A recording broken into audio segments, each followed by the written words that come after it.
On today's Christmas spot, we're going to be looking at the Frosty the Snowman figures.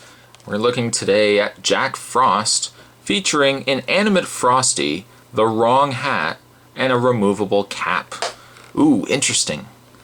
Let's look at the package. I like the packaging so much. Got a little snowfall background. We got a snowflake with Frosty the Snowman. Cute little picture of Frosty down below.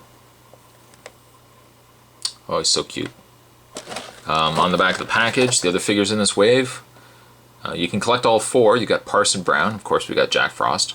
And actually, Jack Frost looks, I think, a little nicer in the figure than he does on the back. This actually looks more like I think he did in the cartoon, versus this one kind of just has this really metallic sheen. I don't like that. There's also Crystal. That's his squeeze. That's his lady. And then we've got Frosty. So that's packaging. What we're going to do is we're going to get this opened up, and we will have ourselves a look at Jack Frost and an inanimate Frosty. So stay tuned, guys. So much more to come. Stay tuned. And before we actually start the review, I just want to show you the twist ties, the strapping that they use to actually put the figures in the package. It's not a normal metallic tie that you would normally see, or the clear elastic bands, but instead it's kind of like a fastener tie, something you probably would normally see in a department store. Sometimes back in the day you would have seen them on shoes, but that's actually how they've strapped the figures into their packaging.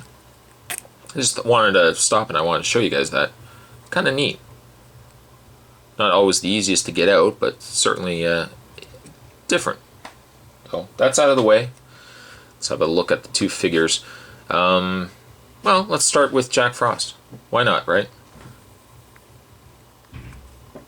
They're pretty good. I mean, they did a great job on him. The coloring is really nice. His little elf shoes.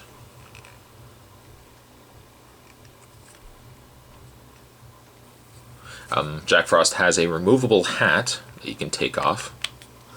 You got his hair underneath there. It's interesting as well how they've done it. They've sculpted in his hair into the hat, well, at least as grooves. So when you want to put it back on, you just line those grooves up. Line the grooves up, and you've got a hat that's not going to go anywhere. What I like about that is that the hair still looks, it doesn't look like it's been squished or sculpted wrong just so it could hold the hat. So good job there. Jack Frost also comes with the wrong hat that you can either have him hold.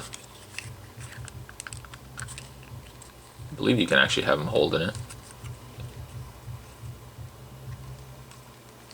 Or he's got the exact same grooves, so you can just line them up again.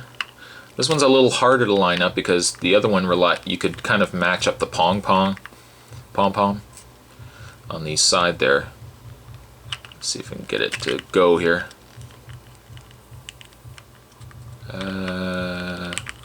I just had this too. There we go. It doesn't look as good on Jack Frost, certainly. The other hat looks a little nicer. So after all that, we'll just take it off anyways. Let's put back on his regular hat. There we go. Jack Frost's articulation is that you can rotate the head, you can rotate at the hands, or at the shoulders, you can rotate the hands, rotate the waist, and he's also got that half circle kind of articulation where you can actually, I think you guys can see it, you can swivel the legs back and forth, and it's essentially just a sphere that's two halves, but it's clever. It's clever how they've done that. I haven't seen a toy line that actually has done that before. You can also rotate his feet. So there's Jack Frost.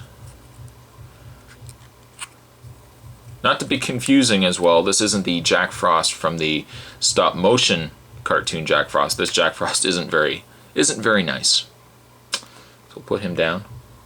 Let's have a look at the inanimate Frosty. I really should have probably started the review with him because there is nothing to Frosty whatsoever. It's essentially just a single piece of plastic. It's sculpted with the snowman eyes, the nose. Certainly no life in him. But he's just hollow. He is a hollow piece. There is nowhere to really put the hat.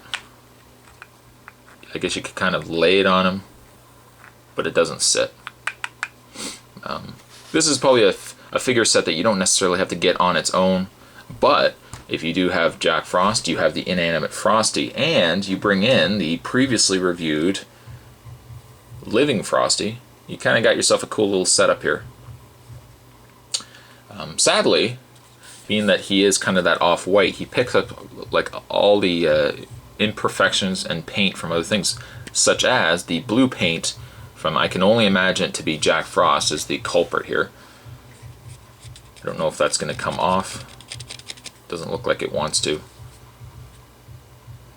But it's a cute little set. It's a cute little bunch of figures.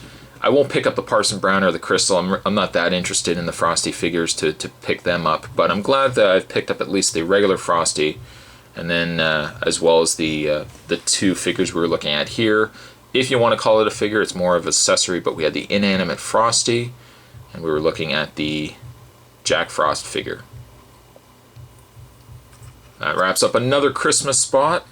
I thank you guys for watching, and stay tuned for more Christmas spots to come. And I'll see you guys next time. I didn't say that. Did I? No, it was me. It wasn't Frosty. Thanks for watching, guys, and I'll see you guys next time.